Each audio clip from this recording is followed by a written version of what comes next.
I don't know. This is my bit for the entire episode. That works. Please no. Please no. Fuck. Yes. Silence. Oh, that's good. Yeah. I'm just here to remind everybody what a failure capitalism can be. Yeah, capitalism's pretty fucked up. It didn't That work shit is out. whack. Shit is whack. It didn't work out, and we need to stop it. We need to put it on hold temporarily until we figure out what's going on. Yeah. What the fuck is that? I don't know. That's the thing. It don't like stop. No. Yeah, I'm thinking it won't make it if we do that. But I mean, what choice do we have? My name is Sounds Captain. sober. I only know a few words. I know profit and greed and rape. Tonight. Tonight, you overtime. Oh man. Hey, so we're live. That's everybody's boss. That's Oh, everybody's boy. boss. Yeah. By the way, we've been live now for a full minute. So You say that every week when I hang out with you guys. You say, I get it. You know, we're alive. We're breathing. We're okay. here. I'm present. I get it. Like Livewire. I love you, alive girl. I don't know. I'm just listen. You guys talk. You know, it's a pretty that's sad. that's a good criteria to have it, a girl. It's fucking sad Friday, man. DMX is dead. One of my favorite British pedophiles is dead. And I'm just fucking. I'm just digging around with the voice mod. And, Ooh, is that girl alive? No. Who was that? Who said that? That's so hot. Yeah. No, it's true though. It's true. Capitalism, complete failure. Might as well try something else. We could try some socialism, some communism. We could try this. Okay. Here's a what? quote. Here's a relevant quote.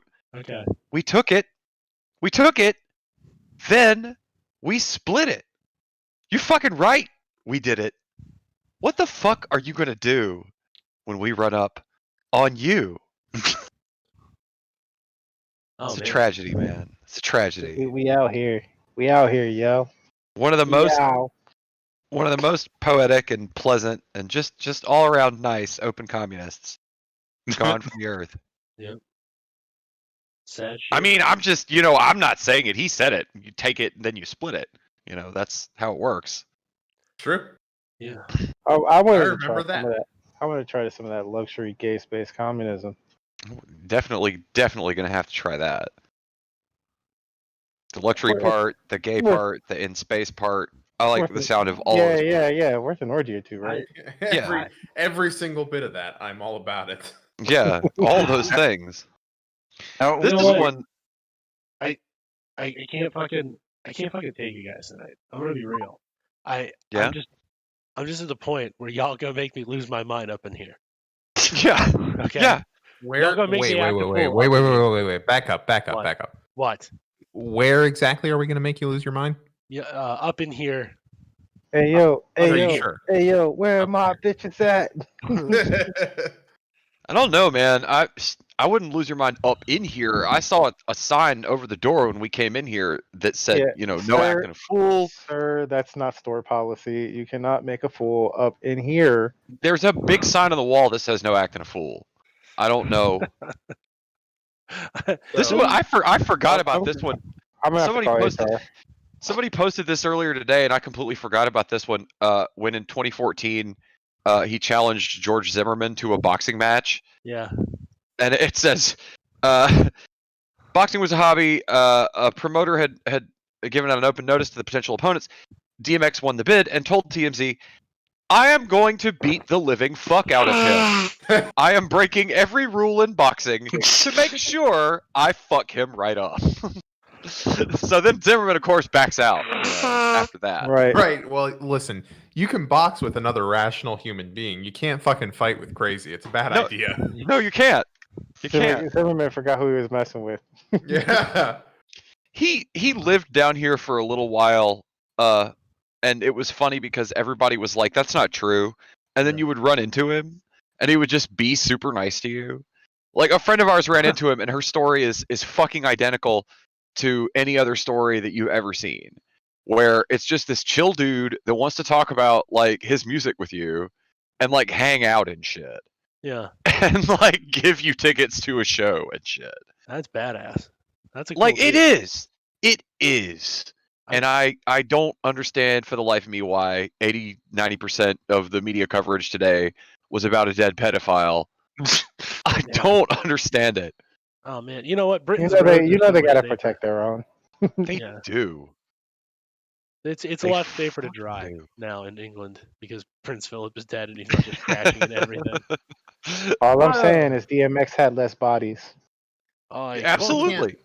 I've Yeah. been giving it a lot of thought. I really can't figure out a way to work in rhythmic grunting into my lines here. That's just my favorite DMX line, and I just I mean, he had a way about it that Yeah. it was borderline melodic. it was an art form, truly. Yeah. Oh yeah, yeah. That's been the inside of my brain all day. My Just favorite part is when he just starts yapping like a dog. yes. I just, Give a dog a bone. Leave a dog alone. Let a dog roam, and he'll find his way home. Home of the brave. My home is a cage. And yo, I'm a slave till my home is the fucking grave. Oh my god. yeah. Hey, Oh. did you see that? Did you see that study where they were analyzed how the lyrics of the different rappers? The DMX was dead fucking last. That's I pretty. mean, like, but it, He don't need to have a vocabulary. He's got vibe. no. Yes. It's not what you say; it's how you say it a lot of the time. And he had a Yes. way of saying it. That's the thing that was so impressive about him. I think Come on. that is one thing about him that I really did love was that like no one sounded like him. No. Like even like fucking what's even the closest to him right now is like Tekashi 6ix9ine, who's like obviously putting on an act because like when you hear him It's those, talk, he doesn't it's those sound cloud like that. rappers. It's those cloud. There's a couple cloud rappers that do a thing similar. But Yeah, just but like when like strictly But it's not the sonically, same. you could draw like I guess a sort of a sideways comparison to like Mystical or like other like Master P adjacent dudes from like back then. Like I'm seeing images of a golden tank in my brain right now.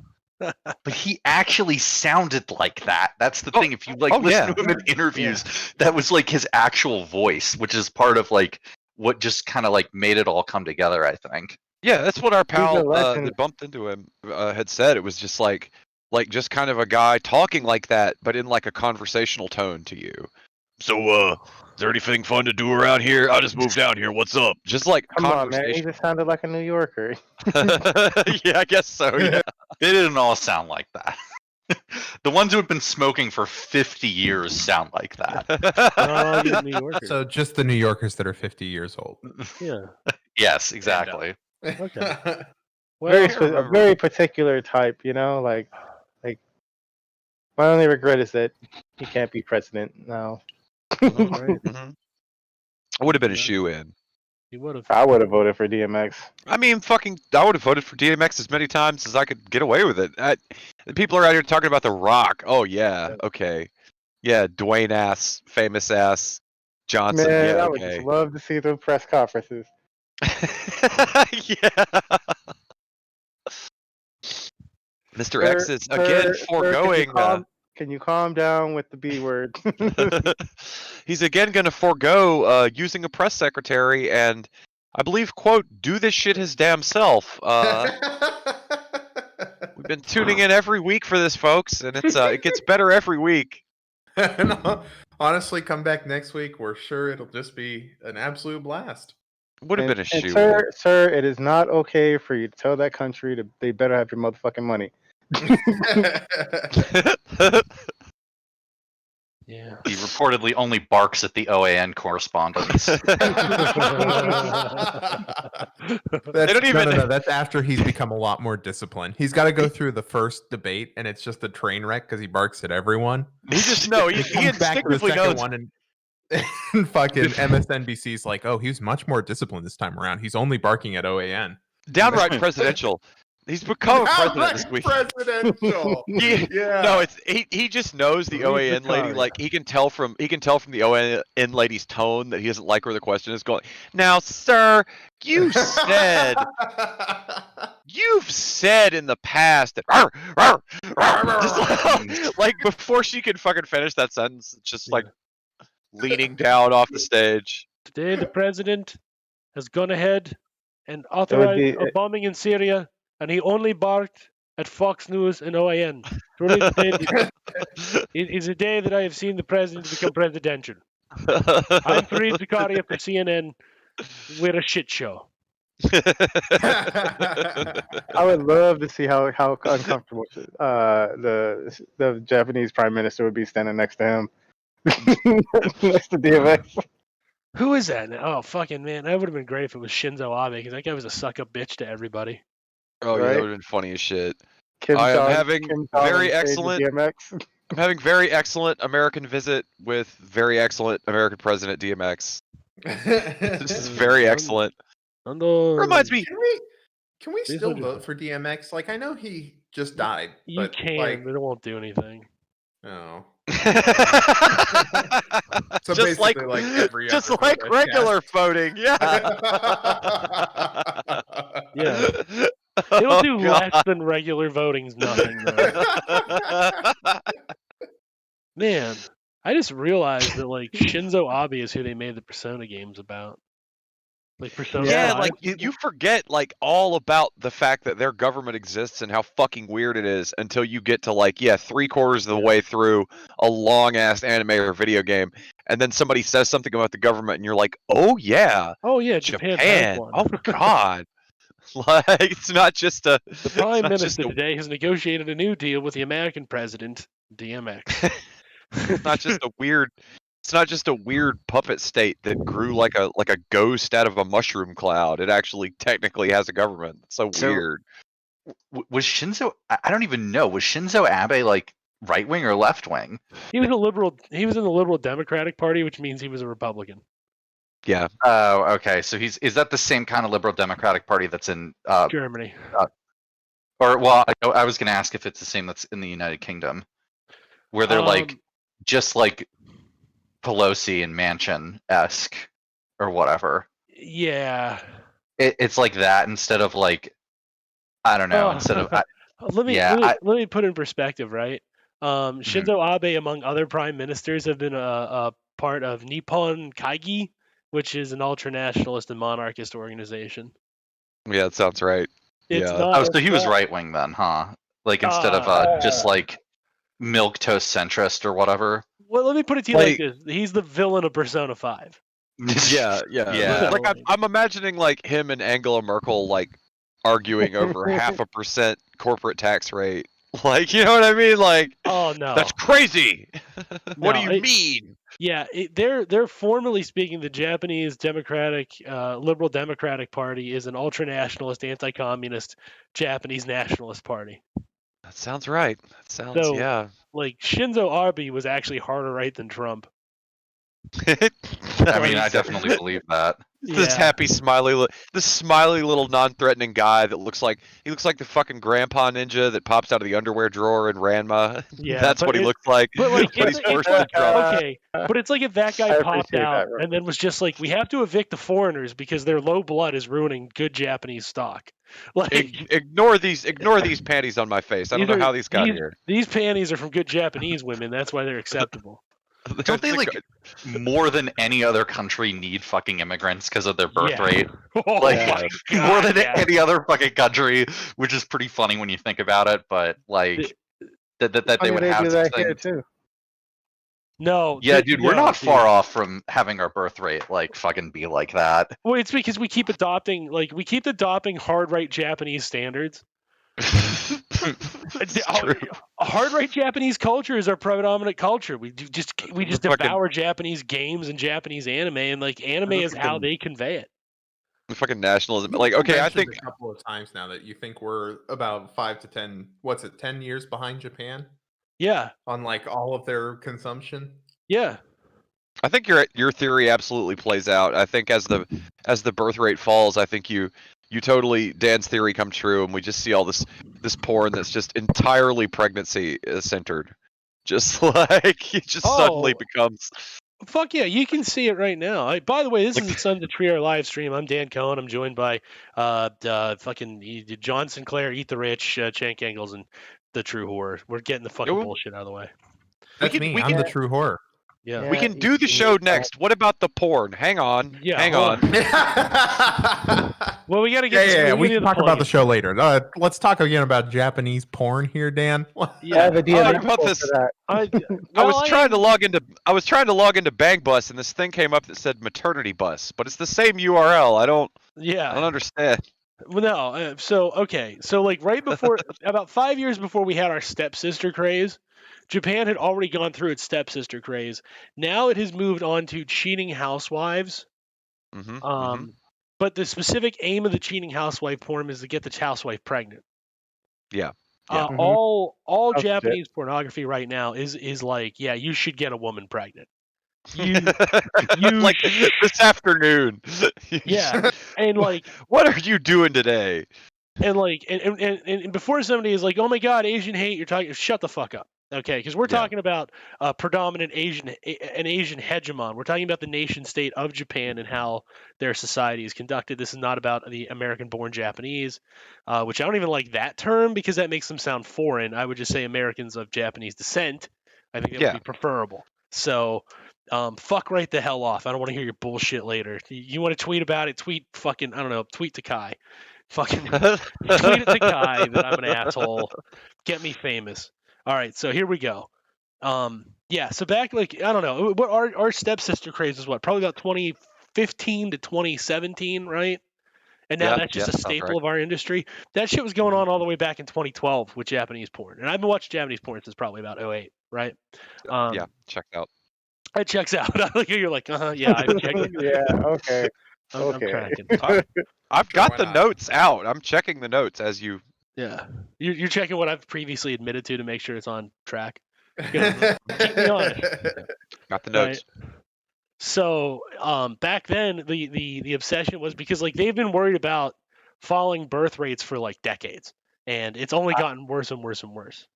I'm a cow. Yeah. Oh, don't. Oh, hold on, dude. We're going down the rabbit hole of this bullshit, right? So the first obsession. Thank God, I was worried we weren't going all the way down. Yeah. The first obsession was having sex with people who were adopted into the family. So it's not a biological problem. There's no biological incest. And then the obsession became having sex with extended cousins. Okay, all right. Who are like, okay, they're in the family, they're blood relations, but like they're far enough out. And then it was just like, I don't know, if your mom's young enough, fuck your mom, fuck your aunt. Yeah. Just eventually Get a reconsider woman narrowing pregnant. your options at all. Yeah. And like The if you notice, problem with harems is there's only one person who gets to lead it. Listen, if they could have one Japanese dude banging like and impregnating like 5 or 50,000 women in Japan, they would totally let it fucking happen. They just we need fucking kids. That just sounds like a game show. That just sounds like they already have that game show. Well, they could theoretically. They could have like a UBI game show, accepted. which is like get your wife pregnant. Like that's the name of the show, and it's just a porno. But like at the end of it, like if you get your wife pregnant first, like you get UBI and time off from work. Again, you're saying this like this is theoretical. I feel like I've seen the show. No, it's not. It is theoretical right now, but I'm like, what are they going to do, right? Because you have this hard conservative party that's like, if you're not working 80 hours a week, you're a fucking lazy piece of shit. But we will give you 1 day off a month to hang out with your family. Like, oh yeah, that's really that's liberal shit. that's beyond liberal shit. Oh, it's conservative. I mean, again, they were ran by an ultranationalist. They were ran by a functional. I think he was being sarcastic. Yeah. Yeah. Well, it sounds like lib shit though. Like we'll give you 1 Friday off a month. Like that sounds like lib shit, but no, it's coming from a far darker place, man. I'm not even joking here right now. You know, none of this shit is coming. funny. It's coming from a position of like, oh God, we need more people so that we can work them harder. Yeah. Coming directly from the HR department. Yeah. We need more human resources. I would not be shocked if Japan makes a conscious decision to outlaw abortion within the next 10 years. Whatever babies we got, dude, I don't care. They can come out fucking however. They can come out at an opportune moment. I don't give a shit. Like the other thing they've been obsessed with for years is simulated. Like we toy with the idea, but they have a lot of simulated fucking rape because the point is not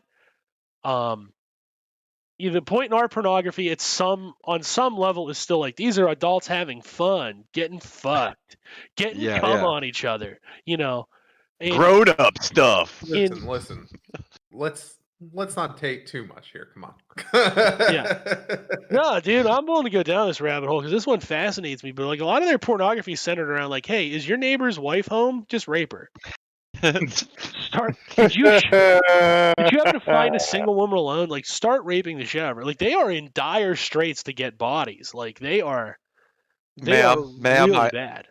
Ma'am, I know you're considering an abortion, but we've been contacted by a Mr. Gendo Ikari who says he will happily raise your child. Yeah. It's in a very nice underground facility. Yeah. That's it. We found our business model. That's it. Your child around age 12 or 13, we're going to be putting them in a thing called a dummy plug, but you were going to have an abortion anyway. No, they might not be Japanese. they might only be half, but we'll get it done. They don't want the other half German? Okay, good. All right. That's going to work. They might be able to tolerate that. They don't want them, though. I mean, honest to God, like when you're talking about it, like you figure like the Asian American community here is just like a normal fucking community, right? They're dealing with shit with Japan. No. Are they a community though? Yeah, they have a loose. They don't communal. No more or less communalized than the rest of us. So you take that statement with a grain of salt. Yeah, but I mean, when you're talking about the hegemon itself, like in their particular case, like they're in dire fucking straits, but they're still like. It's the conservatives who are out there. Like, it's really funny too, because it would be like MAGA, who is just like, hey, you know what you should do is you should rape a white woman. That's exactly what it is. Yeah, like they just turns come out out when you have conservatives, no one wants to fuck you. Yeah, well, that's it. If you have a hyper-capitalist society, and they are really capitalism on fucking crank, like that stereotype. The stereotype is the hardworking Japanese person who can't put work down, and that is like one of the most damaging fucking stereotypes to put out there. Like both internationally, that these are basically just bees, you know what I mean, and like nationally, because then like all their kids are like, well, I can't live up to that, man. This is fucking grueling, and my parents' lives were awful. I'm just gonna play video games and watch anime and masturbate, if I even bother to masturbate. Like, I don't even have to leave the house. Fuck that, dude. I just get on a Zoom call. If I want to simulate sex, I can just talk to a woman on the fucking internet and just simulate sex that way. Like, that's the closest they're doing, because they like, if you figure, right, if you're a Japanese a woman, you can't like you're expected to just stay the fuck home, because of course these are the conservatives, right? These are the ultra fucking this is MAGA run amok. MAGA runs that fucking town. Or at least the MAGA. We were all afraid of that Handmaid's Tale shit, but really, like they're way beyond that. Again, we're talking like 5 years out. That's a real possibility for that island, and we're not far behind because we keep wanting to adopt their fucking standards, and deal with this shit. Well, that explains the abandonment. Mm-hmm. Yeah. Well, they're fucking. They're in a position where their women are expected to like. It's not like here. It's not like here where the Asian American community, you're expected to like, you get a job, but like you're supposed to like raise kids too, which is like any other community. It's like, yeah, your ass should have a job, but it shouldn't be so overwhelming you can't have kids, and that's why you it's that standard stereotypical traditional family bullshit. Theirs is like, no, that fucking bitch needs to stay home and raise that fucking kid, and if you guys are starving, your husband needs to work 40 extra hours a week on top of his regular 80. That's the solution. That's the only way out. He's got to. So they have a lot of sex workers. Honestly, like, how would you even like? So there was a point in my life too where I was working 80 to 90 hours a week. Sex work, like literally. No. Also that, but like that's a different point than the 80, 90-hour work week. I don't know when I would have worked more. Like, I literally don't know how I would have put in more physical work. There was a 3-month period in my life where I worked in an amusement park, and I worked 16-hour days at that amusement park. and I had an hour trip there and an hour trip back. I had 6 fucking hours to myself. And I had to sleep at some point. And that was a 7-day-a-week job. That was it. I just worked 7 days a week, for 3 fucking months. That's 110 hours, right? But 80 hours a week, you divide that out by 7 days, you're talking a job that's roughly 11 hours a fucking. If you work all 7 days, it's 11 hours. Now they still have Sundays off, right? But you're talking a 6-day week. 80 divided by 6, 13 fucking hour days minimum. God. And again, that actually 80 is the standard work week. That's not an exaggeration. People would be like, you're fucking making that up. They work a 42 or 45 like the rest of us. Which is already bullshit. It's a 40-hour work week. But no, the social convention is you put in that much fucking overtime. And when I say social convention, I mean the capitalists in Japan are you will put in these extra hours. And the government's like, fuck yeah, lazy ass. Why don't you fucking be a man and do it? And then they get surprised when they get all the alienation and fucking suicide. So, yeah. So that's the thing. About I guess I have 2 questions about just how that system works. The first is more of an observation, which is just that in the 70s, when we were faced with that dilemma that no longer could a man work 40 hours a week and have a wife and a kid or maybe multiple kids in a home and be able to afford that. And when we hit that crossroads, we just said, all right, well, I guess women will work. And it's interesting that, well, I mean, seriously, that's essentially what happened in the 60s and 70s. And a lot of second wave, Totally. Second wave feminism. I want to make sure I get that right. Yeah, a lot of second wave feminism was just centered around it's not a coincidence that it was centered around women entering the workforce right when a single income couldn't support a family anymore. Yeah. So I do think it's good that women work, of course, but we reached the conclusion that, all right, well, women will work. And it's interesting that, especially with I guess how much more religious we are than the Japanese, at least from my understanding of Shinto of it. Yeah, it's just interesting that we reached that conclusion and they reached what you're describing is almost the inverse, which is that it's just the men that work those hours, right? Well, I mean, women are expected to work extreme hours as well. If women are in the workplace, they're expected to. Okay, so they are. Okay. They're also expected to drop everything if they get pregnant because they want the woman to focus on, their trad family notions are way more extreme than ours. And then again, that's not people will be like, the everyday Japanese person doesn't believe that. No, that's self-evident. They don't believe that, but their fucking government does. So let me be very clear. We are talking about the government of Japan and the associated ruling party. And that is the ideology that is governing that fucking country. So that, women are expected to do at least a 40 to 60 hour work week. The standard in Japan is probably about 60 hours. But you are socially shunned if you don't do 80. The boss lets you know you're fucking lazy, which is absurd, right? You're a delinquent, and you better have a motorcycle and a gang, or you're fucking nobody. Yeah, it's almost like you should kill your bosses. I mean, I've heard it proposed. Remember, folks, that's very illegal, but it's an idea. It is an idea. We're talking about Japan. We're not talking about. All right, hang on. We're talking theories. We're talking theories. So legally, these are jokes. Yeah. Legally. I mean, they're bad off, and I talk in the extreme of doing 80-hour weeks, but that is what your boss expects, and they do have a bare minimum of where they want you, certainly 40 plus, realistically 50 plus. Yeah. You're not putting 8, 9s, and 10s in because not all jobs are 6 days a week, obviously. But the 6 day a weekers, you're easily racking up 60 to 80 hours. And they're calling your ass in. You want to compare that to something like in Germany, I stayed with a family. This is in 2003. So it might be a little dated. Maybe they've gotten a little stricter, but they were I got to work 32 hours this week, but we're trying to get the nationwide standard to be 30. No. Yeah, that's not actually that far off. I didn't think so, but I mean, I'm going off of 03 personal experience. Like the guy's like, yeah, I got to do 32 this week.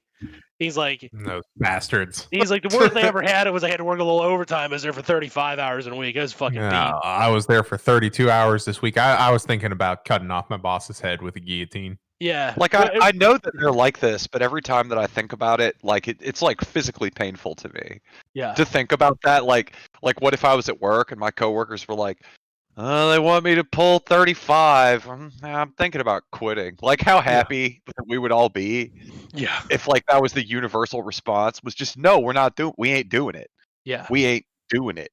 Like if we were just together in that one feeling, how much it would improve all of our lives. It's the problem with having a service-based economy instead of a manufacturing-based economy, honestly. Like, they can slowly trick up your hours because you're providing services, and the goal is to have 24/7 fucking capitalism.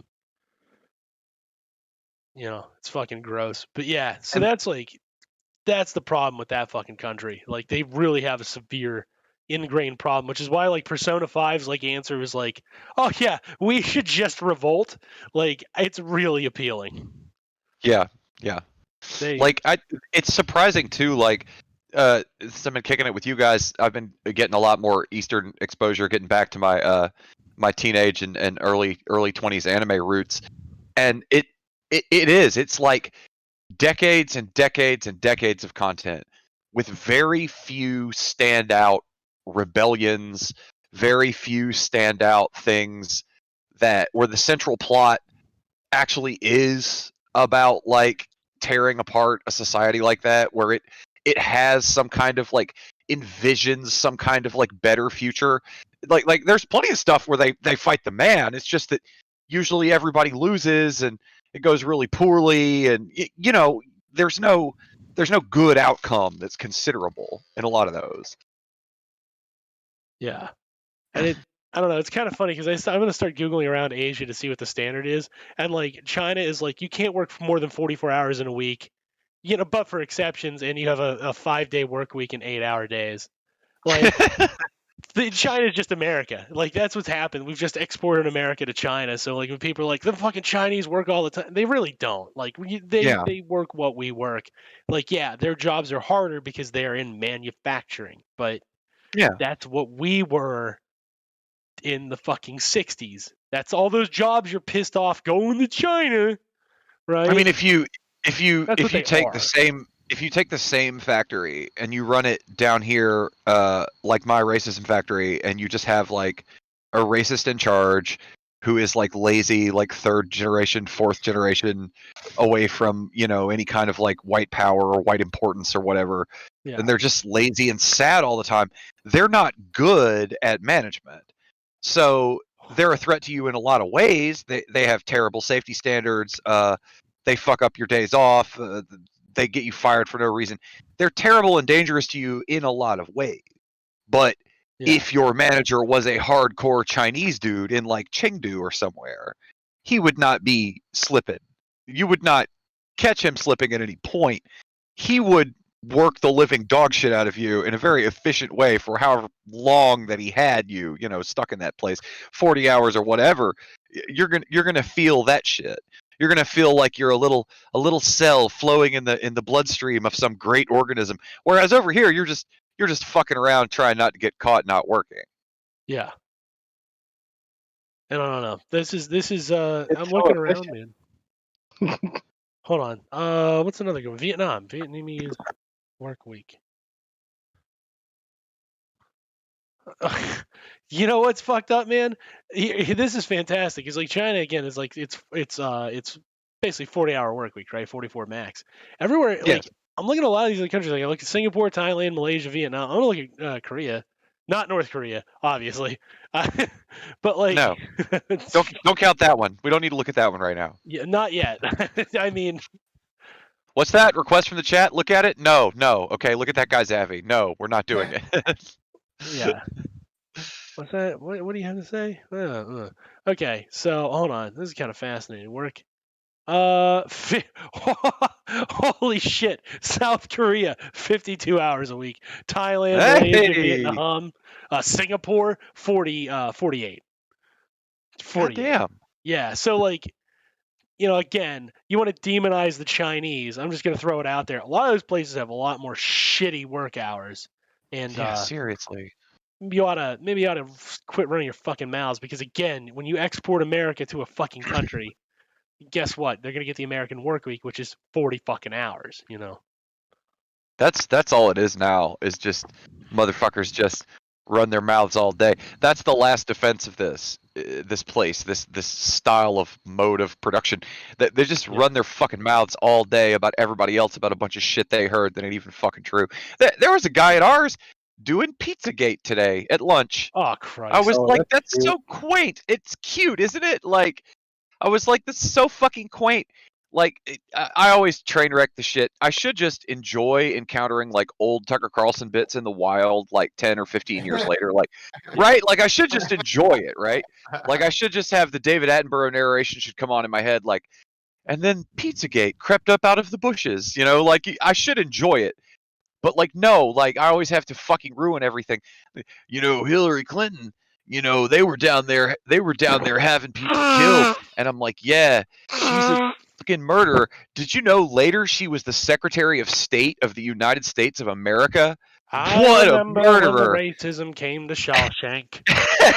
And he looked confused. He just looked confused after I said the murderer shit, the Secretary of State shit. He just looked confused. My line. Yeah, because the shit where like, she fucked up like cholera epidemics in Haiti when she was like that's just boring. There's nothing like, despite the fact that like that was like the first cholera outbreak in Haiti's history or whatever. Yes. Like and she was fucking responsible for it. Like, that's just a boring fact. There's nothing sexy about it. Kids aren't getting attacked in a pizza dungeon, so no one, they don't care about it. But then that's the only thing that they end up talking about. Which I remember when Hillary Clinton came to Haiti, she brought with her the cholera. I mean, I'm just sitting there like, motherfucker, Seth Rich. Motherfucker, do you know what she did later? Like, why do you guys care about this shit still? Like, oh, it's bad. By far, the coolest part of the Clintons is that they hang out with that Iranian Scientology terrorist group. Like, that is by far the coolest fucking thing. Howard Dean. Oh yeah, I keep forgetting that exists. Yeah, because they're like a bunch of cranks that like want to control Iran, and yeah, I know what you're talking about. It sounds like when you half remember it, you think it was a Mr. Show bit or something, and then you just forget about it all over again. Yeah, it's like, oh yeah. Fucking Iranian Scientologist, dude. It's amazing. It's an amazing fucking pseudo religion. But no, this cat's going on. He's, there's a secret cabal of pedophiles, blah blah blah blah blah, and that's all I can think of to say to this dude. Oh man, that's so crazy. Did you know we've been in a war for 2 decades? Oh shit, it's multiple wars. Oh man, do you think some people are getting killed or trafficked during that? Do you think? Oh my god. But I mean, you work with them, so you can't really blow them up. Fucking go. You can't go in. And that's the thing about it that's so frustrating about it, is that there's only 3 options when you get into an argument with somebody at work about politics.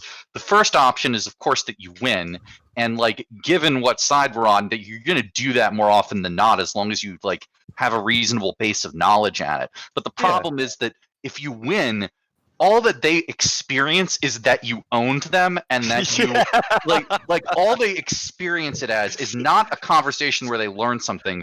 They experience it as, oh, you owned me, and you just did that to just like one up me in front of everybody and like look dead ass. Yes. If you lose, they think you're a fucking idiot and they won't respect you anymore. That doesn't happen as often, but that's what happens. And if it's like kind of a wash, you both like get real silent and it's really awkward, and like nobody wants to fucking like be around either of you because you're just going to talk about that again. Yeah. So those are your choices. Those are your 3 fucking choices when you're engaging with people at work. No matter how close that you are politically, because I see that shit. That's the thing that's funny about it, is you see that shit happen between people who are much closer together ideologically when they argue, but the results are the same. It doesn't matter if some fucking Manchin voter and someone who supports like Rand Paul argue or whatever. Like it does. They're much closer together ideologically, but it's just as awkward and fucking weird, and the results are exactly the same. It's very sad. You're watching them throw down. You're watching them throw down on like border policy or something, and you're sitting there thinking, like, if capital wants bodies, the borders will open. If it thinks that the bodies that it has are too scared of immigrants, the borders will tighten up. Like, nobody that you guys mentioned in this argument is responsible for that motherfucking border being opened or closed. And they'll go at it for hours over the minutia of border policy. How many people should come in? What should be done with them? Blah, blah, blah, blah, blah.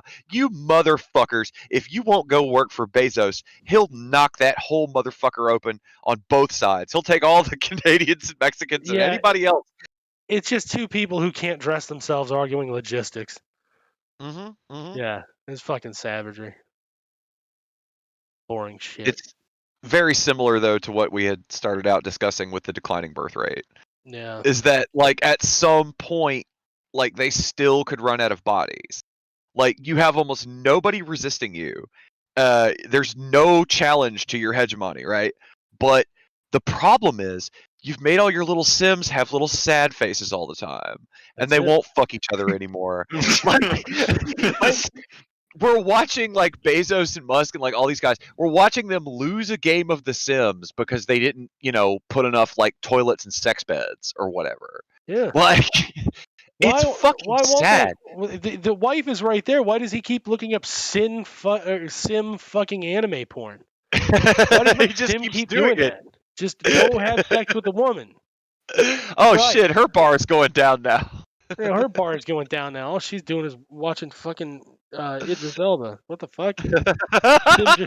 Idris Elba. That's all. And then Bezos is like banging on the keys, and he's like, "Where's the button to kill Idris Elba?" No, that's not the solution. Yeah, I want to kill Idris Elba. I have to start the mission where I go and kill the guy. Then everything will go back to normal. That's the solution. Oh yeah, it's just fucking absurd. I don't know, man. I really do expect, and you can see it if you look at a lot of if you look at mainstream pornography in America. Mainstream pornography, like right now, is kind of boring, and it has adopted the stepsister shit, but it hasn't been like, okay, you should definitely fuck your biological aunt. You shouldn't fuck your mother if she's young enough. You shouldn't be fucking your sister, your actual sister. There should definitely be a step sibling at the very fucking closest blood relation. Maybe a third cousin. It's a lot to keep track of. I have been keeping these detailed notes, but for some reason I can't. Like, the pages are all fucking stuck together. I know, it's fucking weird. But then, like, if you look at amateur pornography, if you want to know where there's cultural signifiers from Japan like are seeping in, look at amateur fucking pornography. Amateur pornography in the U.S. is disturbingly hardline right Japanese fucking pornography. Fucking actual sibling. A lot of breeder talk, which is my favorite, right? Yeah. Yeah. Well, look at Twitter too, because that fucking discourse about like not being a breeder and that everybody's proud of it, that stems from hard right. Like it stems from the equally conservative reaction from like Japanese youth. Not reproducing to own the conservatives. Well, it's not reproducing out of self-interest. So that's not owning the conservatives. That's like, that would be like, I don't know, that would be like a Joe Manchin voter dunking on a cinema voter. Like, it doesn't make any sense. But it's like, it's that same. That really does sound like the conversation, though, that's like John's describing earlier, like I was describing. It does. You can imagine them arguing about Manchin and cinema. Like, she's young and hip and cool. She's not old and lame like him. Oh, yeah, she's young and irresponsible. Like, just endlessly talking about stuff that totally doesn't matter because both those motherfuckers are going to bump fists and vote the same. Yeah. But like, if you look at where our influences lie, like people always like, and I love this fight too. Like, you can tell who's watching what, right? because the PMC is definitely watching prestige TV. It definitely watches politics for its stories. It definitely fucking absorbs Hollywood's fucking values, right? Like the conservative critique that Hollywood is liberal is not far off, no matter how badly those people would struggle against it. Like, look, Sorbo's in it or whatever, you know. But like, what people who aren't in the PMC consume is a shit ton of Japanese culture, and Japanese culture, like, I'm willing to give these people more credence. Clarification: PMC, is that professional managerial class or private military corporation? In this case, what's the difference now? Like, fucking Hideo Kojima was right, man. The fucking Metal Gear Solid voiceover was right. Like, they didn't know why they were going to be right, but they were right. Yeah, no, but they're like they absorb the cultural values of that. That's the anti-Hollywood, anti-liberalism stance, which is unfortunately for some, out of all fucking things, like hardcore Japanese conservatism. And it's because, like, what has Hollywood done? It's been like, oh, we're going to absorb. Funny enough, we're going to culturally appropriate all this shit and then churn it out. And I don't even want to. Maybe I might be a little bit wrong there, because I think a lot of those voiceover places and a lot of the places that buy this shit up, they come from Texas. No. Yeah, that sounds right. Isn't that where Funimation is? I think, and like ADV was. Yeah, that sounds right. Yeah. Like, we're just gonna go out in the desert and build a bunch of fucking booths because it's cheap out here or whatever. Yeah, that sounds right. The more I'm remembering it, I think a lot of those people do work down in Texas. They don't really work in Hollywood, and that makes perfect sense, because that shit is absorbed by conservatives, performed by people who are, I mean, most of those people are probably left liberals, but like, it's definitely performed for conservatives with hardcore conservative values. And what do you get? You get, what are all these anime fucking avi dorks actually absorbing? Ultranationalism. They're absorbing that women are sexual property. They're absorbing that women have if they're not learning it there, they're certainly reflecting their American cultural values through this thing that disturbingly mirrors it. Yeah. Like, okay, there's always some kind of Deus Ex Machina that drives the choices in most of the fiction, but like at the same time, it over and over again, it's this refrain of like, it's dangerous because it's a fairly accurate material analysis, right? Like over and over again, it's like when you're put in this end of the world situation where you have to kill these aliens with this robot or whatever, like it's that over and over and over again. It's like it makes the Western survival fantasies seem tame by comparison. Just getting the fucking robot, Shinji. Well, yeah, he should. I'm not talking about him. His ass should. He should. He's a fucking asshole. He's a selfish he needs to piece get of back shit. to work. He's only worked 60 hours this week. That goddamn piece of shit. He Oscar needs to take his ass back to the fucking dummy plug. Yeah. She hasn't slept in 2 weeks. One of the best underappreciated posts I ever saw on Twitter was a person who was in the middle of watching that shit, and they posted, "Please, someone tell me that the ending is like Shinji and Asuka based. I just want to see them together so bad." And I'm like, I saw this. Nobody told him. Like, I saw this post months after the fact, and it's so lucky that it was months later. Because if I had seen it then, I would have posted, "Oh, it is, and don't worry, they are. It's based on them, and they're together, all right." Like, I would have totally said that shit. But that's it, right? Like, it's dire circumstances. You'll do anything to survive because that's what's correct and honorable to do. You know, it's dire circumstances at all times. Like, right? Like, for real. All day. Every day. And sometimes juxtaposed with like an incredibly banal thing, like going to high school, or right? Like, sometimes juxtaposed with that to be like, it's that close. Like, your civilized society is here, but this is the decision you would make if it's never fun anymore. It's never fell into a cursed spring and turned into a girl. It's always found a notebook that kills a man. Like, it's never fun anymore. I don't know. They make fun ones.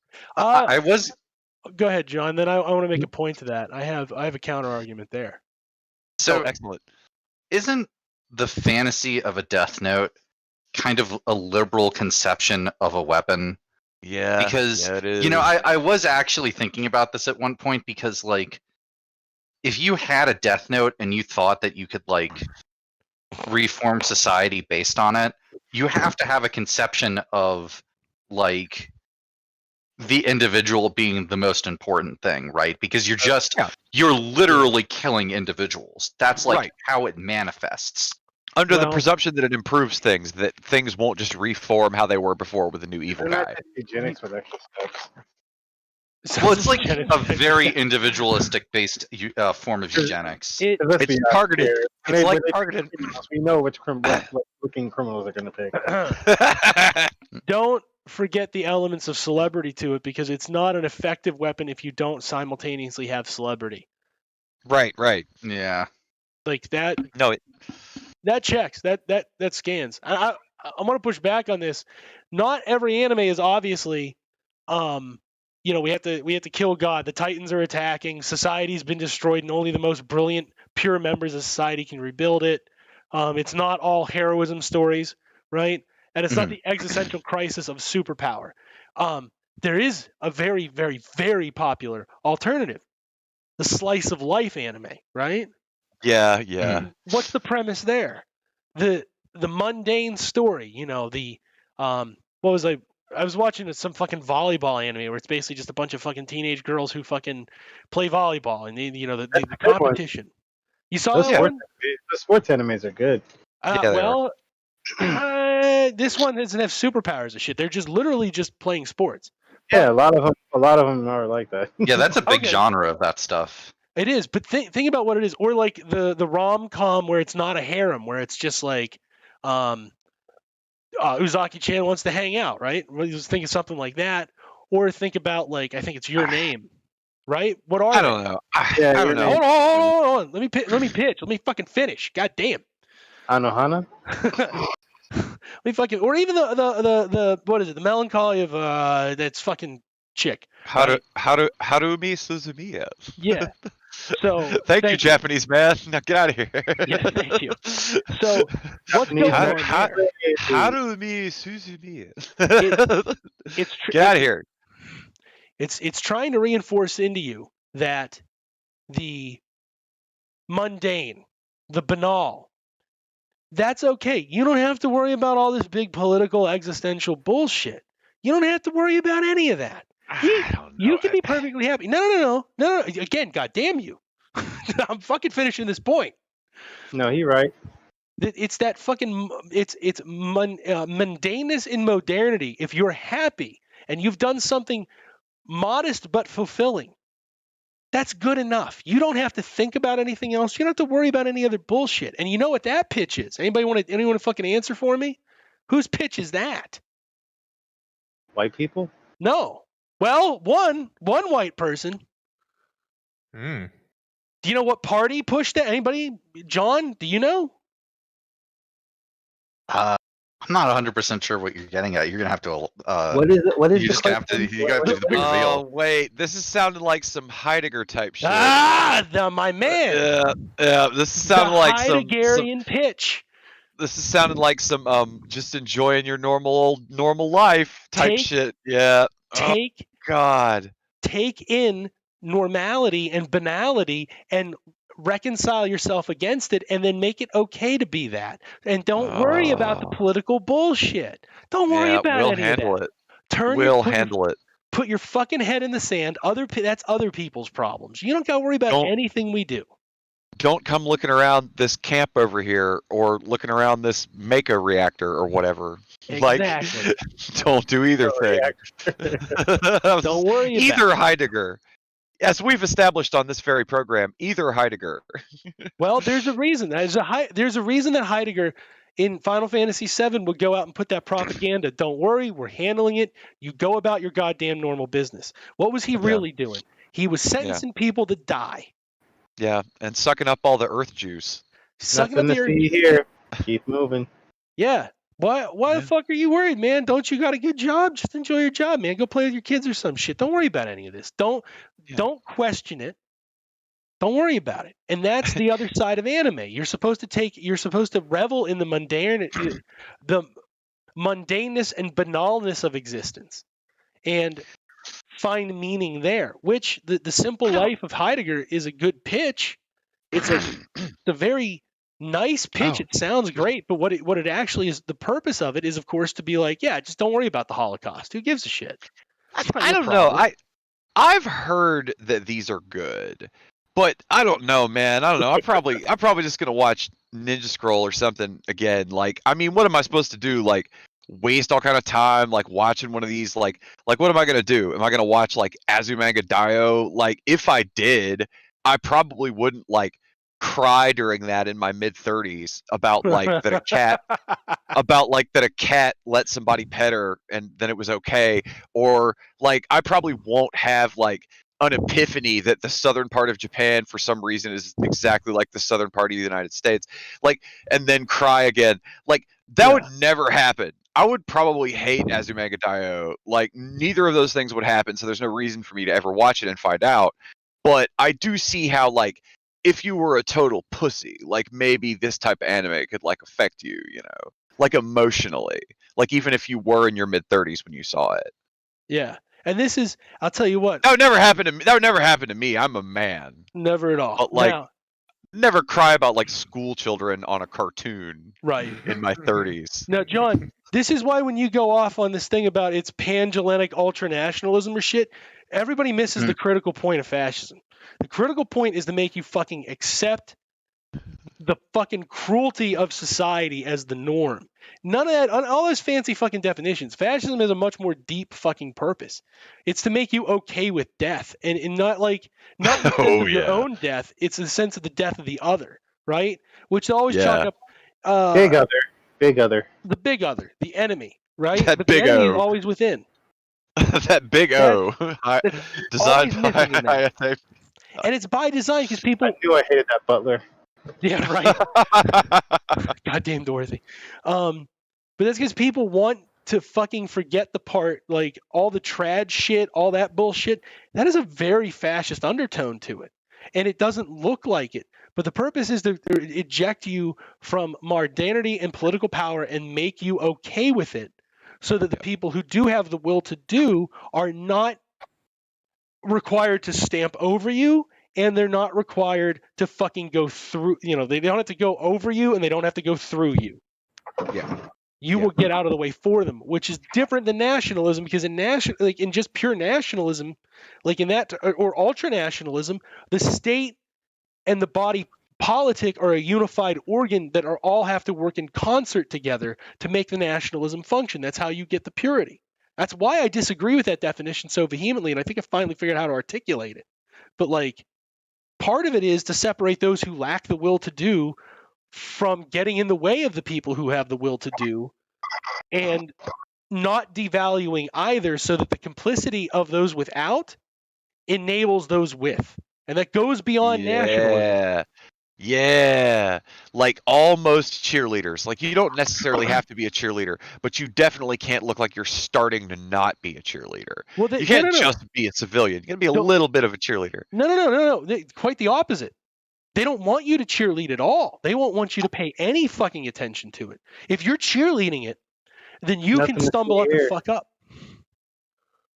I guess over here they put the cheerleader guys behind bars sometimes to be like, no, you can't love it this much. You can't like drive to the border armed. You can't free boot to Iraq. They're and try totally to shoot fine guys. with you driving to the border armed. I've seen it happen. They did. Do you think they would have been mad? What was their official thing on those guys that free booted to Venezuela?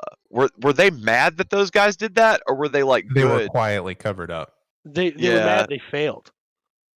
Yeah, exactly.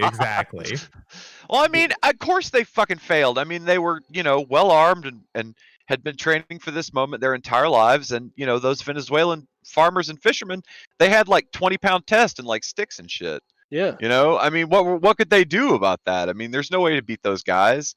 One of those guys, they had a fucking scented lure, man. You can't. He had a birch bark canoe. No, he didn't. They probably have nice boats. But that's the trick, man. I was watching Thought Slime's video, and he's talking about it using the exact same definition you do. And what he conveniently ignores, it's not so much that they obviously those with the will to do, right? The fascists with the will to do want to commit the genocide. That's why they're doing what they're doing. They want purity that hard. But they run into a problem, and there's not really diversity of thought here. Heidegger solved the problem for them. What do you do with the ones that you would nominally keep, if nothing else, for fucking human cattle and a resource to get more fascists later to call human capital stock. Human capital. So what do you do with them? Capital. Yeah. Human capital stock. Oh, I'm not joking. That's how they view them, right? These are people who are cattle. These are surrounding people who are necessary to support a nationalist regime, but who can't participate in the nationalism properly, right? Mm-hmm. And Nazi Germany tried having everybody feel like everything they did was part of that state organ, but like it didn't mesh. Heidegger came along and solved the problem. It was, who gives a fuck? They're going to churn out soldiers. They're going to churn out labor. They're going to churn out food. And if you tell them that that's good enough, and tell them to just ignore the rest of the bullshit and be apolitical, then what you have is complicity. You don't have people in your way. You don't have enough people in your way to stop you, because fascism recognizes it's not really fucking popular in the end. It might have a short fervor, but it's not.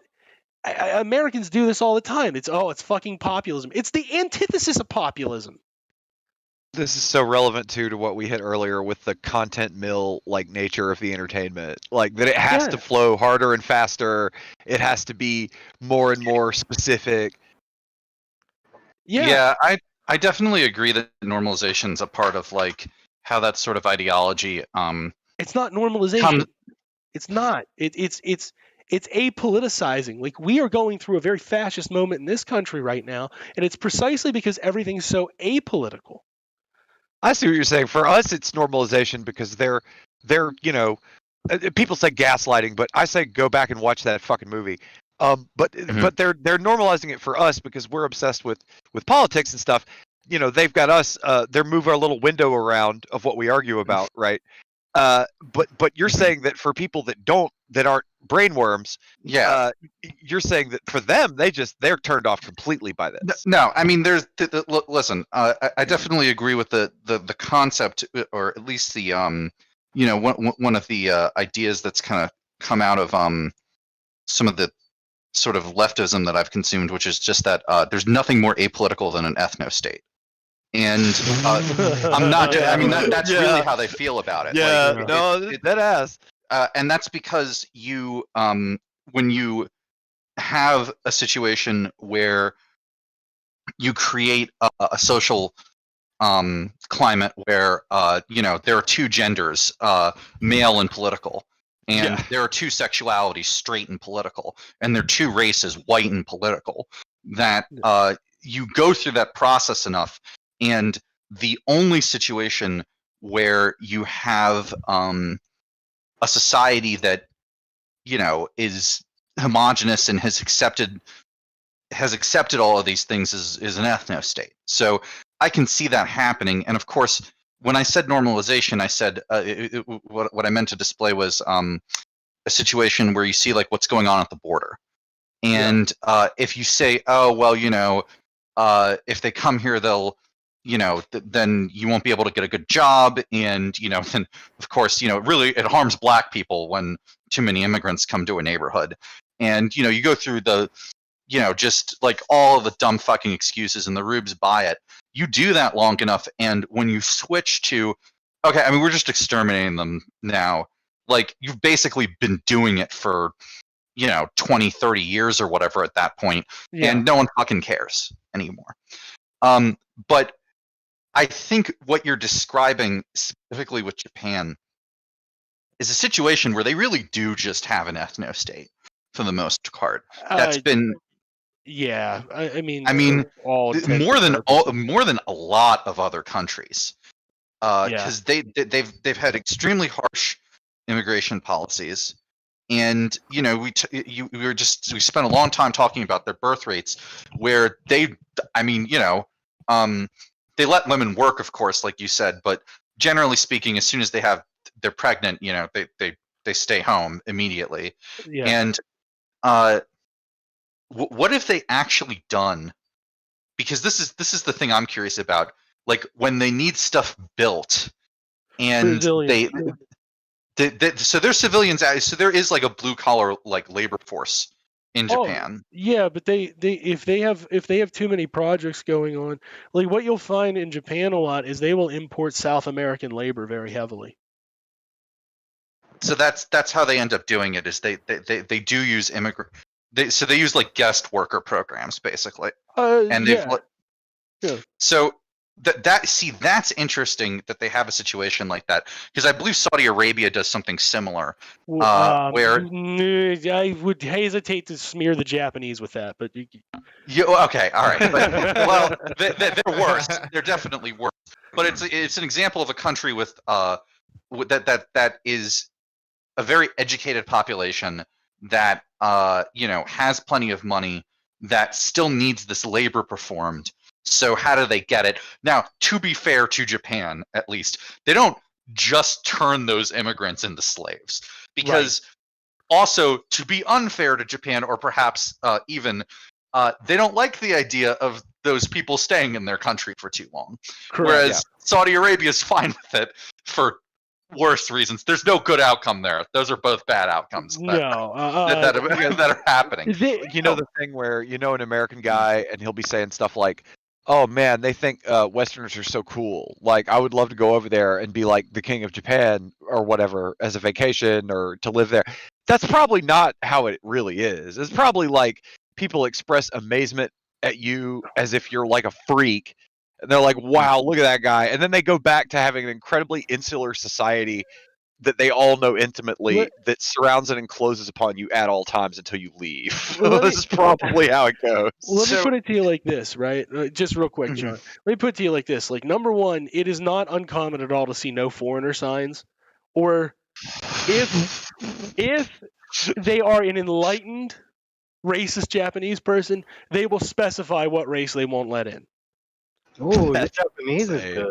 Yeah, so like, and it's funny because you'll go down like you can walk down like a line of businesses owned by like native Japanese, and you'll see no sign, but then you'll see no foreigners, no white, no black or white, and the most racist ones are obviously no foreigners because Japan has historically had a good relationship with Brazil.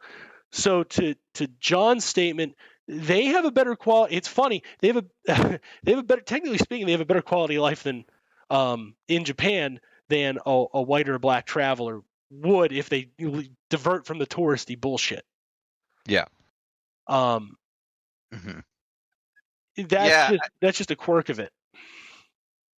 No, I definitely think that like normalization of certain aspects of life, or at least the part where they're like, you should just like completely check out or whatever. Yeah. I think you can make a strong argument that sort of thing is like approaching fascism or fascism adjacent or whatever. It's a fundamental part of it. You have to have that. And what's telling is that I would honestly call neoliberalism fascism. Like, I'm sure you've heard this from like Stalinists that liberals are social fascists or social democrats are social fascists. Hyperbole aside, it is not unreasonable to me to say a neoliberal is a fascist who's given up the bullshit. Fuck your great myth. This is just hard, brutal. Here's the top, here's the bottom. Fucking deal with it, right? We need what was the counterculture motto late 60s, early 70s to tune in, to turn on, and then to drop out, to protest society by not being involved in it. Which is exactly what a fascist would want you to do. Oh my god. That is it. Has anybody told them that's what happened to them? Because they're being real smug right now. They're all so fucking old and smug about it.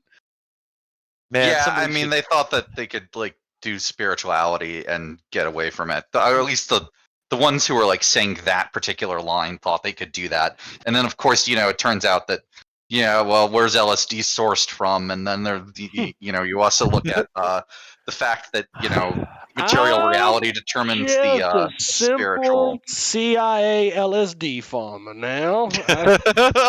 All I did was extract the lysergic acid from these here Hawaiian wood rose seeds. Yep. You can't pin this all on me. I was asked to do a job and I delivered. So just to get back to whatever to what you were saying there, Training Dan. ground. Yeah. Yeah, if the Palingenetic ultranational side is the side that's like, okay, so like here's the hierarchy, and this is like why the hierarchy is good, and this is, you know, we're in this spot in the hierarchy for reasons. Yeah, I could see that normalization's like, I mean, I'm sorry, I know you don't like that word. I'm just going to use it as a shorthand here. I can see why normalization is an important part of that, because you have to also like get the people who are already there who don't, I don't know, basically the people who are ostensibly going to be that top part of the hierarchy, who also don't love engaging with politics explicitly. You have to get them bought in somehow, and that's how you get them bought in, which is just saying, well, you should just check out completely because, you know, you're already, you know, we need you because you're the piece of the hierarchy we're not going to like fucking subjugate or exterminate or whatever, and we also need you to like not think that this is political. We just need you to think this is things are normally a natural state or whatever. And you know, the pitching natural states is definitely part of how fascism works. So you have to constantly coddle those people, because if they're not willing to do the blood and soil shit, you need to at least get them on board with the idea that, you know, anything other than the society we're aiming for is political. I disagree so heavily. Normalization is a liberal trait. Fascism evolved from that part of liberalism. They can utilize it. It's not a normalization is not unique to liberals. It is a liberal trait, right? Because normalization means this is something external. This is something. Are you talking illiberal or are you talking liberal? No, I'm talking the liberal family tree. See, that's the difference. I just, in my mind, I've envisioned the tree from the Ben Garrison cartoon. So what word would you use instead of normalization? Because I'm only trying to describe the thing that you're talking about as being a tool for. Go ahead. No, it's apolitization. This is not a political question. It is to be ignored precisely because, again, Heidegger solves this problem. How do you get people to accept this shit? Don't. That's the difference. Liberals want it normalized, right? That's why they're terrified of normalization, is because what liberalism is, well, specifically neoliberalism. I don't even want to smear liberals per se. I want to smear neoliberalism. They wanted validated, the shit they need to be able to have to come, as we were discussing. Yeah. On this very serious program. Yes. Well, you know what? Sometimes I do like to make a real point here, but like, you know, alert, that's the thing, that you have to to be able to talk about what makes these freaks come in order to make a serious point. That's why people are like, oh, this isn't a mainstream. How the fuck are we not mainstream right now? We're in the mainstream of why these motherfuckers are going to kill everybody. It's because they need validation to come. The liberal project has been to normalize, for example, hierarchy. The fascists accept hierarchy prima facie, like the monarchists did, right? Yeah. They turn backwards. There's no normalization under monarchy because there just is. There is a truth. There's a fundamental truth. In fascism, there's a fundamental truth. No matter how horrific, they solve the liberal problem of disorder and no paradigm by re-providing a new paradigm, an awful paradigm, but they provide a paradigm. Yeah, they create a natural order that isn't natural, and despite the fact that they think it is. But whether or not it isn't natural, this is a belief. Again, we're going back. The old order of monarchism was belief. It was religious belief. They're reinstilling that, which the liberals have intentionally gutted. Right? And put the old dead god back. This time it's racism or whatever, nationalism or whatever. Capitalism. Yeah, capital. Yeah. You know, a big difference in the family tree of liberals, where fascism shoots off from, unfortunately, right? You didn't get fascists until you had liberals. It's a fact. But it perverts that because, again, remember, liberals kill God, right?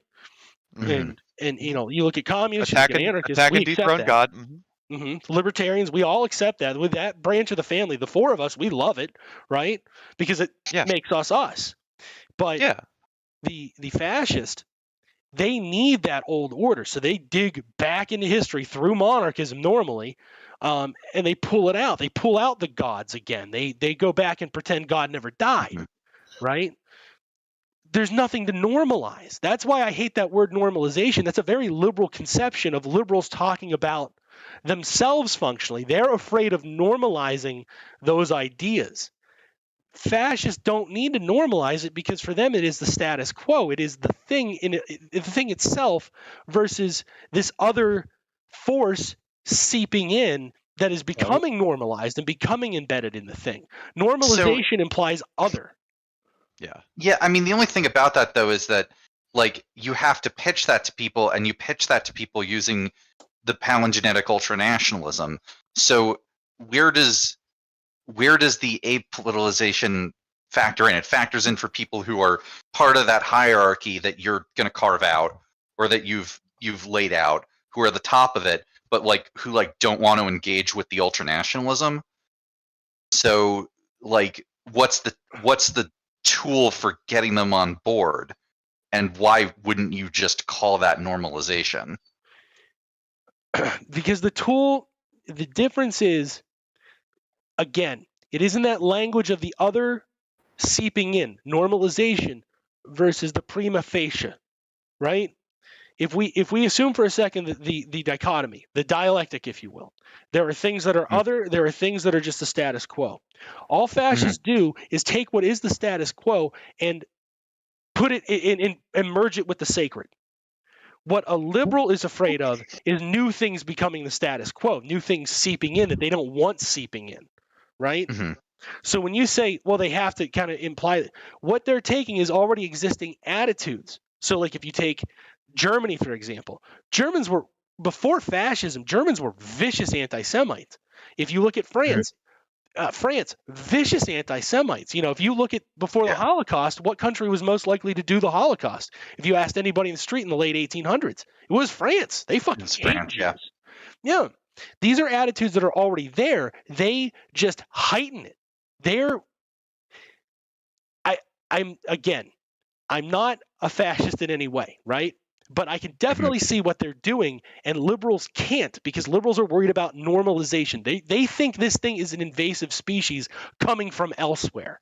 What they can't see, they can't normalize because it's already normalized. Right? I don't have to. Take something. Yeah. It. Exactly. They're assimilating it. Do you think that's what they're trying to inoculate themselves? Okay, when people do, sometimes public, not always, but extremely, like they're trying to wrench grief out of themselves for these, like, far-off events and tragedies that, like, they're not really connected to in a way to feel that much grief. Do you think they're trying to inoculate themselves against, like, this invasion of lack of empathy from the outside? Yeah, definitely. I mean, it's the most classic thing. You can't give a shit about people you don't give a shit about. Like, it's impossible at this point. And it's constant, just like, oh yeah, the Notre Dame burnt down. I feel so bad, Susan, from my HR department in small town USA, Boise, Idaho. Do you, lady? Like, do you? Like, holy shit! And like, should you? Like, should you? Yeah, should you? Like, right at that moment, there's like an employee in your HR office being like, "Oh, they told me if I couldn't keep my fingers out from under the saw, I was gonna get laid off." You know what I mean? Like, I'm fucking, like, there's a guy in your office that probably needs help working at the finger slicing machine, and you're like, "I gotta post about Notre Dame so everyone knows I still have a soul." Right. Like, you have to perform empathy because you don't have any. You have to normalize empathy because it is an othered concept. But yeah, John, this is what, and this is you know how we were talking about in the chat, like, we do our theory bullshit, whatever, right? This is what you have to do. The first thing you have to do is look at who's making the declaration that fascism is this. It's not a fascist. It's a liberal. And a liberal is always obsessed with normalization. Look at the general rhetoric of Twitter. Look at the communists and anarchists at Twitter, right? They're obsessed with normalization. The alleged fascists, and some of them are fascists, no fucking doubt about it, right? Some of them are certainly aggressive fascists. What's that? What was that asshat conservative said? Progressive fascism or something? Yeah. That's it. Yeah, I still Starship think that normalization is the practical tool that ends up being how you get from Night of the Long Knives and Kristallnacht to Auschwitz. Yeah. And there is whatever you think, there is a gap between those two things. And I agree. I fundamentally agree with. Yeah, and I'm not saying that it's better. One is a train stop. No pun intended. Pun intended. Whatever. Fuck it. Yeah, One is a train stop along the way to Auschwitz, and the practical tool to get from one to the other is normalization. I just disagree with you on the fact that I agree with it. I agree with everything you're saying, in the sense that I think that what you're saying is correct. I just think that normalization is a much bigger umbrella term. That's my only difference between what I think, how I agree with you on these things. Okay, two things there. One, the train to the Night of Long Knives to Auschwitz is empathy, because those Germans who did that, if you were to when they tested them psychologically, they felt bad. They knew what was coming. If they didn't do it, they knew what was coming was going to be worse. They put those people down in their minds as a gift. That was empathy. That was a mercy killing. That's not something. That is not purity, right? The party leadership, the actual political will, may have been looking at it as a purification ritual. But those people looked at that purification ritual. That wasn't normal for them. They had to rationalize it. And how they rationalized it was through empathy. That was something already in them. They knew that their choices were, these people are going to die or they're going to fucking die. Yeah. You don't have to normalize that. Anybody can put down something if they think it's really going to suffer. Anybody can kill the dog. Anybody can pull the plug on grandpa. That's a normal psychological reaction. If I think you're about to go through a fuck ton of misery and pain, I can put you out of it right now. And you can do it to me too. Or even just like the Reaper's walking around, he's looking for somebody and he didn't pick you. Like, the list of people that aren't going to feel relief on some level is very short. Yeah, that's what makes that shit horrific, is they thought they were doing a good deed. Because in their minds, it was already a foregone conclusion that these people need to go. They're going to die to do it, because we couldn't. And keep in mind, too, when you talk about normalization, it ignores the chain of events. It ignores the attempts at deportation. It ignores any Germanization efforts that were already well past gone by the Kaiser. Yeah. It ignores all of that. All it looks at is they went from nonviolence to violent, which a liberal is going to view as normalization. They made violence normal, right? But the violence was originally turned against other Germans. They fucking cleansed their own. That's the purification ritual that was the most important. Is when they could look at themselves as the other. That's the thing that was normalized. They have to otherize themselves. They already saw the Jew as external. There's nothing to do there. These are Europeans. These are the most bloody people ever to have fucking existed. All they do is fight each other. All they do is find another and go kill them. So when you say, oh, they had to normalize what? Killing the other? Again, Europeans only kill the other. They're fucking obsessed with it. You're talking about a set of countries that had slavery for fucking 400 or 500 years. That before that were trying to wipe out fucking the Italians were as Romans were trying to wipe out the fucking Germans for centuries. Almost 1,000 years just trying to purge Germans off the face of the earth. Just literally the best and the brightest. Just you guys. Just here's the newest armor and shields and shit. You guys just walk up there to Gaul, walk up there to the Styx, and just kill whoever you see. Stay as long as you like. Stay up there for a long time. Fight this war for a few decades, and then come back, and we'll give you money for having fought that war for a few decades. Yeah, you can have whatever you find up there. Cleansing the Goths was such an important task that while you were doing it, the Romans gave you fucking Imperium. You had carte blanche imperial power. It was so important to purge non-Romans. Like, if you notice, that's why I'm obsessed with going back to monarchism and even a little bit further, because when you give it the long view, the fucking liberal definitions don't make any sense. The idea, and you can't tell me that the Jews were magically otherized between 1910 and 1920 in Europe. You It's can't like tell hearing- me that with a straight face. It's like hearing a dude continue to talk about a theory that you feel like everybody else has already disproven. Like a flat earther, or well, fuck, like the Yeah. Pizzagate asshole, like the Pizzagate asshole that I saw Or a today at New Age- lunch. Or a New Age racist. Yeah. Yeah, oh yeah. Fucking Oh yeah. crystals and swastikas for me, baby. Like, that's what I'm saying. That's why I disagree that definition so vehemently. It really fucking misses the plot intentionally because it's a liberal academia notion to explain this thing that's so foreign and otherized. It's not really all that foreign. They were borrowing from the fucking monarchy. And then they cranked it up to 11. You know, the first German genocide was what, 1850, 1860 in Africa? They were already well trained in fucking slaughtering the other. They practiced it on black people. Yeah, it's true. Yeah. So like the Holocaust happening is horrific, but some country in Europe was going to do that to the Jews because that is a fundamental fucking problem that Europeans have. They hate us. Like, we think Americans are anti-Semitic. They fucking hate us. They hated us so goddamn bad. They fucking... I mean, the only thing, though, is that Germany was a multi-ethnic I wonder democracy why. at that point.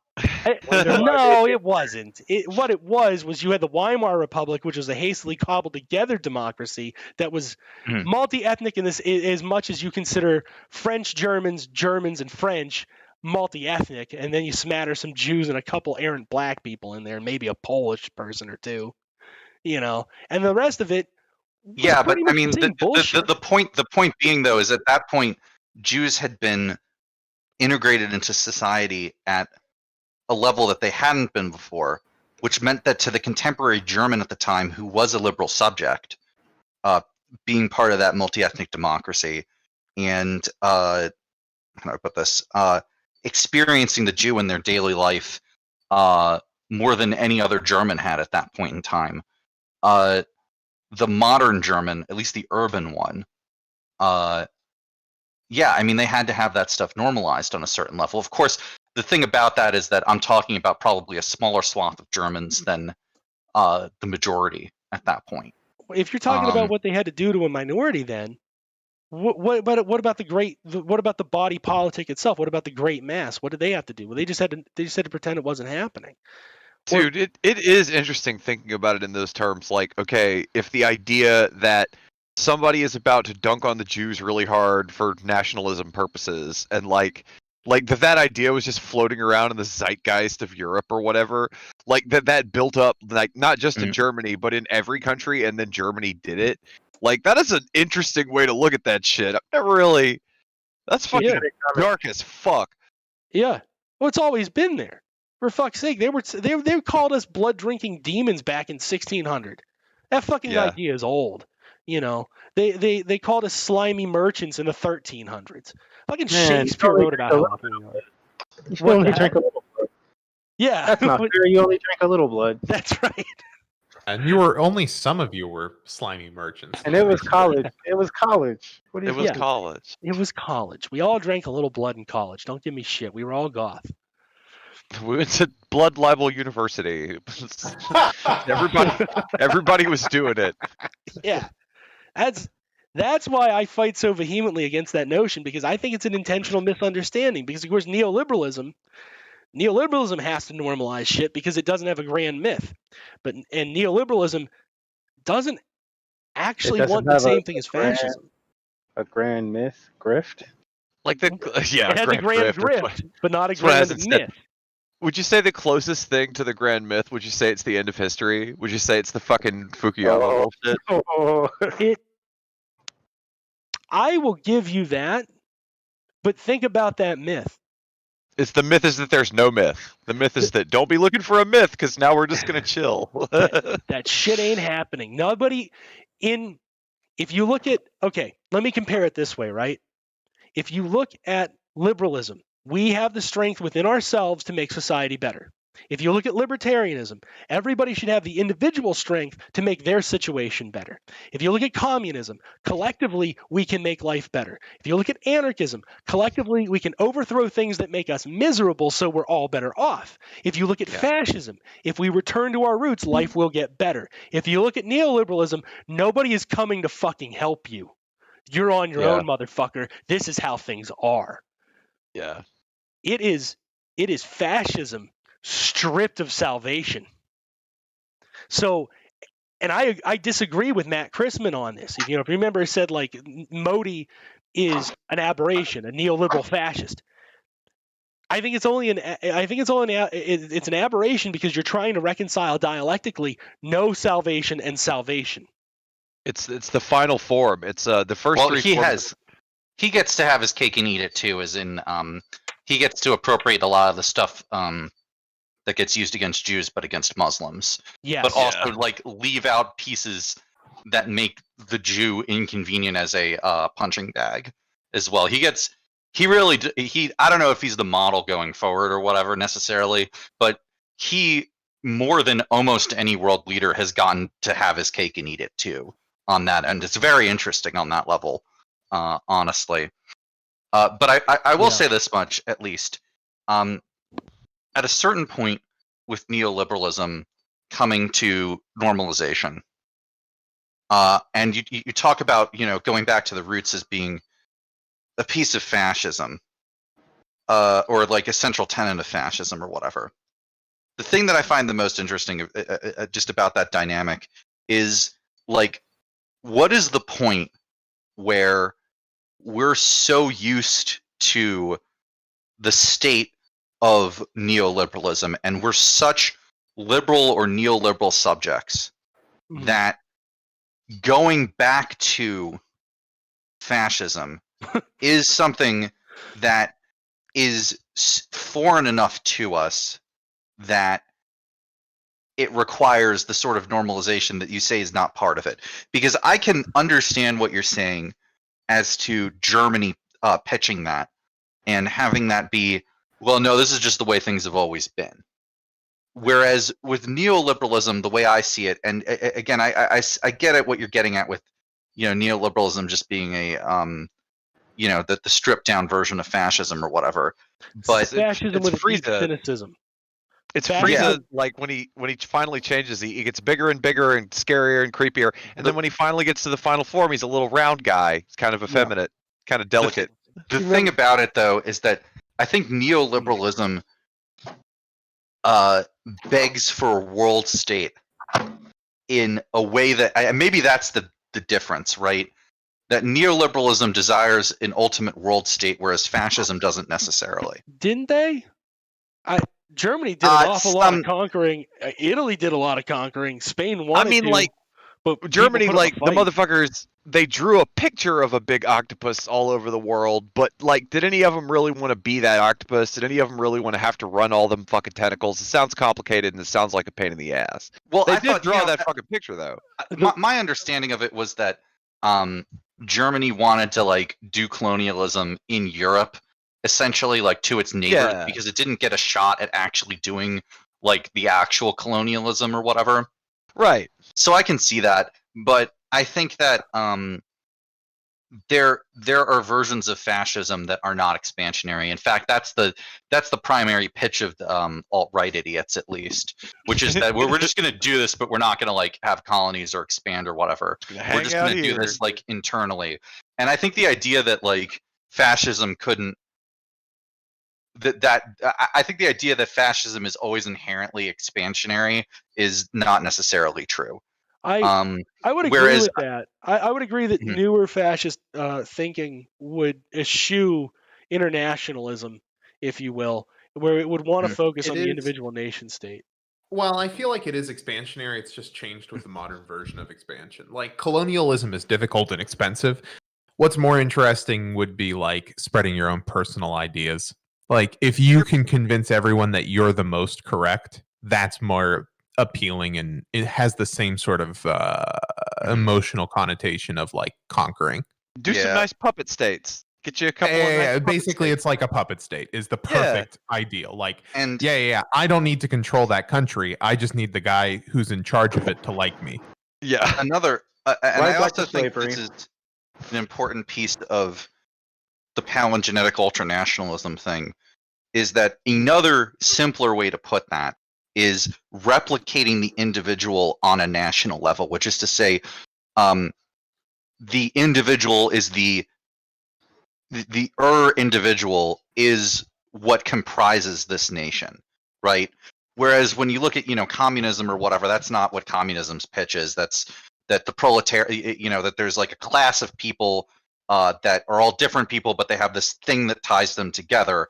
Whereas fascism is like, no, this country is just one person that happens to be like there's minor genetic differences in the way that there's minor genetic differences between like cows or whatever, but the individual is the nation, right?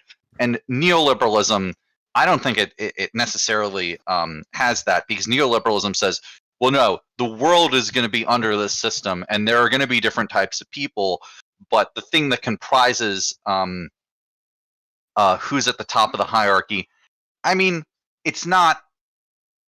You see, this is where it gets interesting, because they would abstract it beyond just like, I don't know, race or whatever.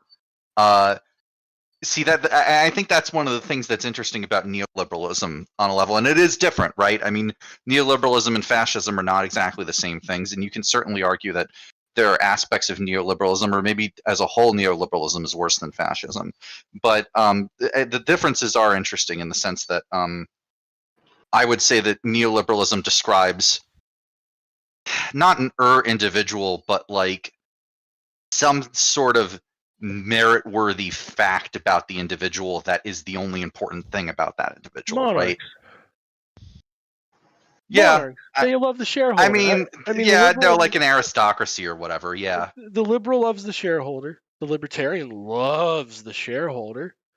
The fascist loves the shareholder. The neoliberal loves the shareholder. Those are all holdovers from monarchy. The shareholder is functionally has the authority of a monarch. It's just there's a council of monarchs. That's how they change it. There's democracy among monarchs. That's still there. What defines it? If I grant the narrative of the individual, the unified body as one German body versus this world of degeneracy, right? Or one Italian body versus degeneracy. Right? Neoliberals have the obsession with race because that's intrinsic to liberalism, right? John Locke put it there. You deal with that how you like. John Locke put it there. Marx grappled with the question. Nietzsche certainly did in very crude ways. All these people did. The Germans learned their racism from us in the U.S., so it was there. Liberalism already had the tools. True. Fascism pulled it, right? It may go beyond merit, but it does rely entirely on wealth, and wealth equivalates to merit. The reason it's a tautology, really. You have merit because you have money, and the money because you have the money. Obviously, you have the merit, right? It's a tautology. It's a complete loop. The logic circle is sealed. And in that sense, those people with wealth and power, the bourgeoisie, do form the individual that matters, which is a trait of liberalism. And notably, all the fascists had to do was switch that to, well, instead of defining it based on economic class, we're going to define it on race. Religion. They tried religion first. They tried religion, yes. The neoliberal has no need for a religion. They're happy they killed God because they can get out that pesky birthright bullshit out of the way.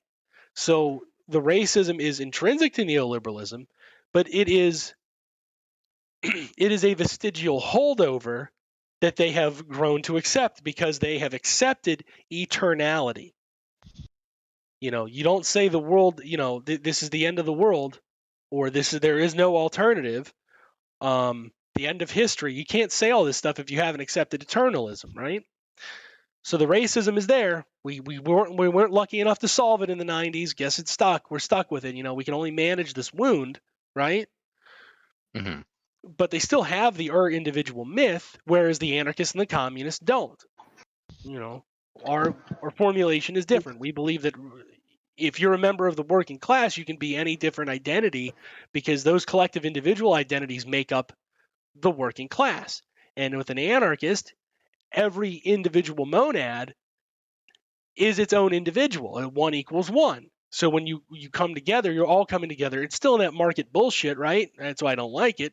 That's why it's my second pick, But there's still an idea that you are not this collective expressing itself as one unified thing in the end, shaving off the edges down to what is the German, what is the bourgeoisie, and so on. Libertarians have it, anarchists have it, liberals have it.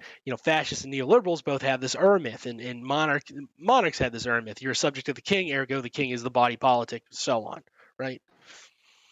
It's always been there. It's in the DNA. Just because the liberals rejected it doesn't mean it wasn't that far back. A good example. You know what I mean? My grandfather and I both have a similar tendency that my parents don't have. When I'm dealing with the family before I speak, I tend to I get real quiet and I mull it over. Right? That's a learned trait from a grandparent. And if you will, fascism's grandparent would be monarchism. It has to go through liberalism to get the monarchy. It's not an alternative. It's a further branch off that tree that we have to reconcile socially.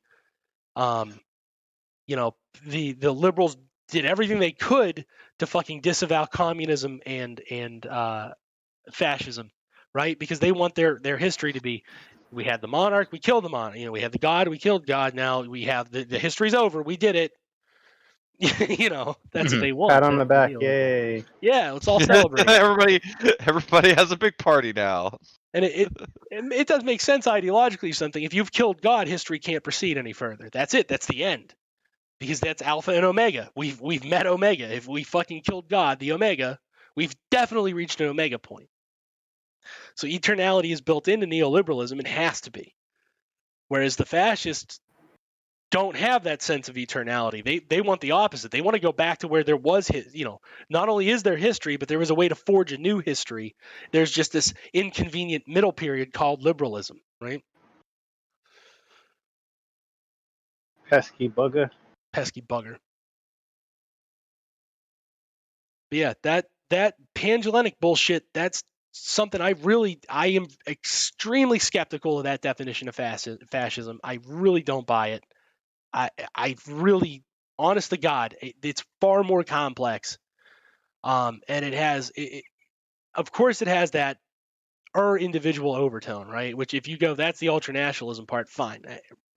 But ultimately, like the practicalities of it, I would actually prefer to say individualism or body politic unification might be an even better way to articulate that point, right?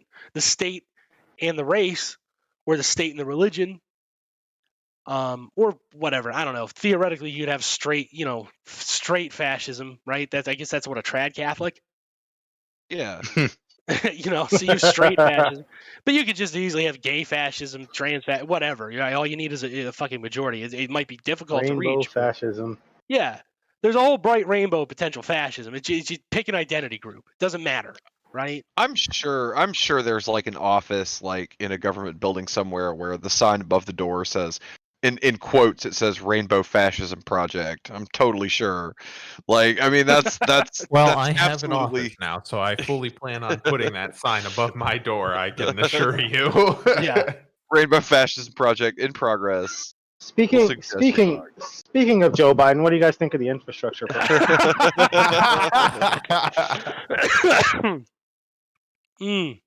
That's what the Pizzagate guy was saying today at work. He was like, and they're gonna get him out of the way because he's old and he'll die, or they'll say he's unfit or something, and then Kamala Harris is gonna be president. And I'm like, no shit, you fucking baby! Did you work that out all by yourself from watching Tucker? Holy shit! Did you just not listen to them? You took extra steps to get to the same conclusion that they reached? Yes. It's like a guy brings you a math problem that's like addition or whatever, and it's like a whole page of scratch work, and he's like, "You see here." No. It's even better. It's they had to someone invent the subtracting equation. 18. 9 from 18, and they scratch out the 1 and carry over the 1 to the to the 8. Yeah. They're like, oh damn it. And then they think they've reached a eureka moment. Yeah. Yeah, they're like, I've got it. I fucking solved I've it. got an easier way to do this, guys. They're not prepared. They want to be the biggest critique. They want to be the hard right guys want to be the biggest critic of liberalism, but they're not prepared to actually understand how dumb it could possibly be, how bad it could possibly go. Like, they can't envision, well, what if they do want to do that? What if they do want mommy to be president, but they just keep fucking it up and they can't quite get away with it? And maybe Joe is like too codgery and they're just not feeling that pushy or whatever. And Joe is president. Joe Biden is the Jacques Clouseau of fucking presidents. Like, Right, he keeps exactly, getting hit with exactly. CIA plants and just misses them. Right, he keeps stumbling out of the way of the fucking plot, right? And then he's president for like 8 years, and all the Tucker Carlson guys are like, "This is so fucked up. I thought they're still gonna do it. They're gonna kill it," and then it just never happens for like 8 years. They can't comprehend that because they're not actually studious critics of this thing like we are. Like, they can't comprehend that it could go that way. Listen, I'm still very much convinced Joe Biden is trying to kill him. I mean, I have to be real. You don't make a man that old and in that poor health do this shit without some deep craven insensibility. So it turns my stomach to see the Joe Biden fucking queen boss shit, like, deep down. Yeah. Listen, I think she understands his limits. She is a doctor. I mean, they make it. He makes a pretty good clip, right? Yeah. should get all that money. The old Mackenzie Bezos strategy. Yeah. And I want to be clear. I am not by any means normally here to patronize people. If you have a doctorate, you deserve to be called a doctor. But Thank again, you for admitting it. Yeah. Thank No, you it's for not going fucking to pass Here we up go. a good joke opportunity. Yeah. You have now fucked up because I have a doctorate, motherfucker. Yeah. But I you reserve have the theory. right. I reserve the right after I've hung Metaphysics, out with the person. motherfucker. I reserve the right after I've hung out with the person exactly 3 times and we've become familiar to just start being like Doc all the time. You I should. reserve the right to shorten it to Doc. I would prefer you called me that, actually. I don't know if I have to pull a fucking snark move and be like, that's my pronoun, but whatever gets you to call me Doc. I don't really want to He's do gonna change his that. first name to Doc.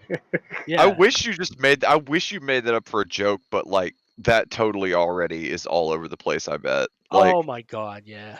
I bet if you just went and searched like my pronoun is doctor, like DR period, like you would get like your phone would melt.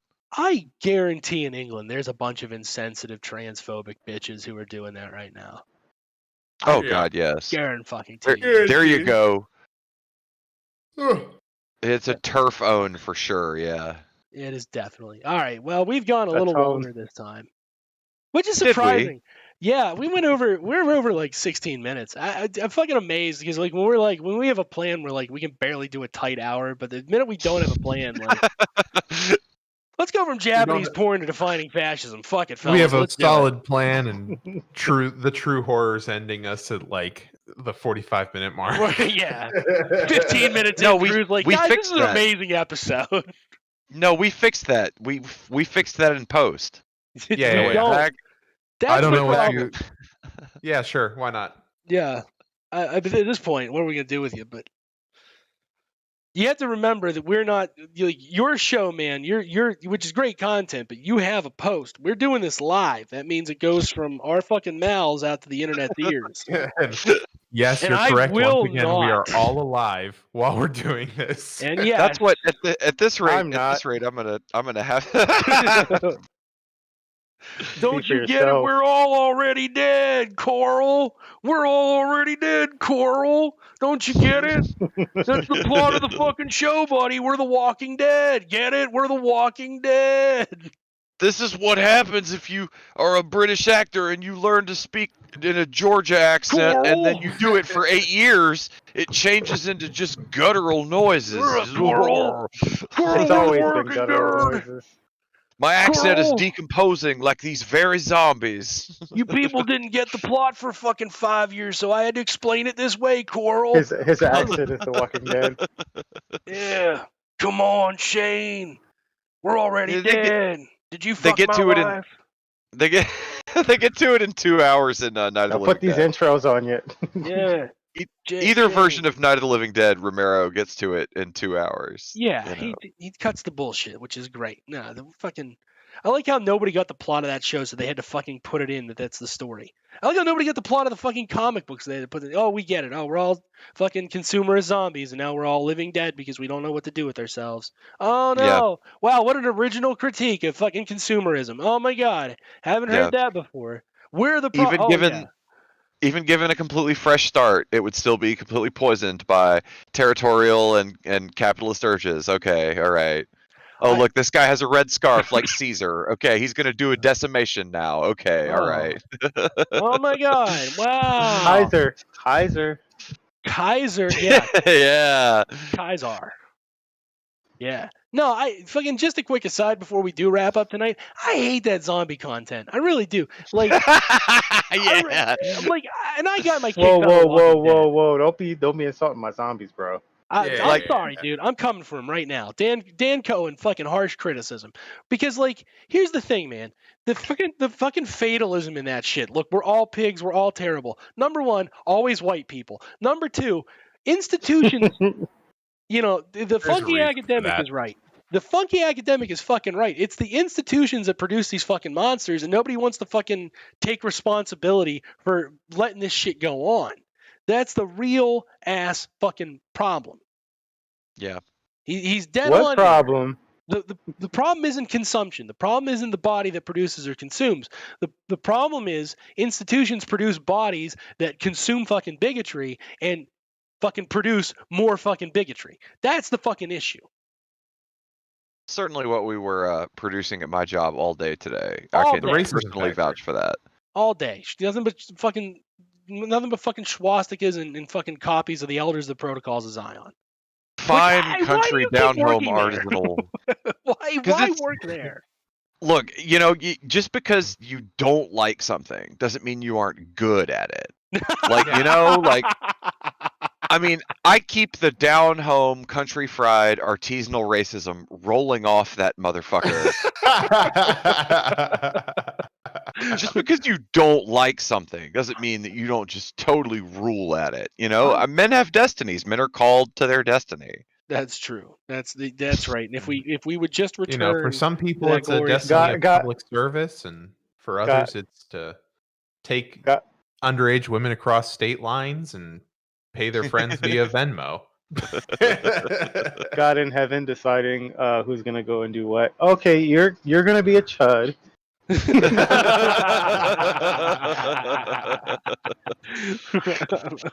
you're just gonna be a big old liar.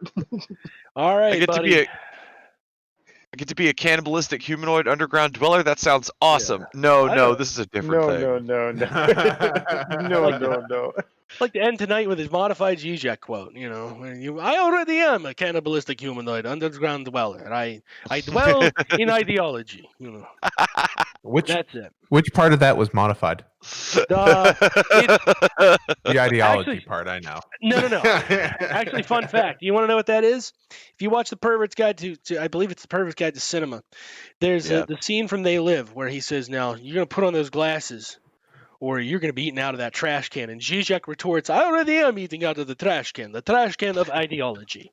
So that is Zizek. That is Zizek. I forgot that. We certainly gorged ourselves on trash this evening. It's always my pleasure to do that with you guys. It is. I'm a trash panda. Like we're just a bunch of just big trash panda raccoons. Just And with that, this has been the Sons of Trier fucking live stream podcast. However we decide to release it, we'll do whatever we want with our content. God damn it! I am Ketzeren on Twitter. I am joined by @TrueHorror69, aka the True Horror. I'm of course joined by EattheRich, Cenk, Engels, and John Sinclair, who sometimes is public on Twitter, so I won't reveal his handle. Also, I don't have it memorized, and you know, we're here every week just documenting the fucking world burning because history isn't over. Thanks, America. Be safe. Good night. Good night. Night.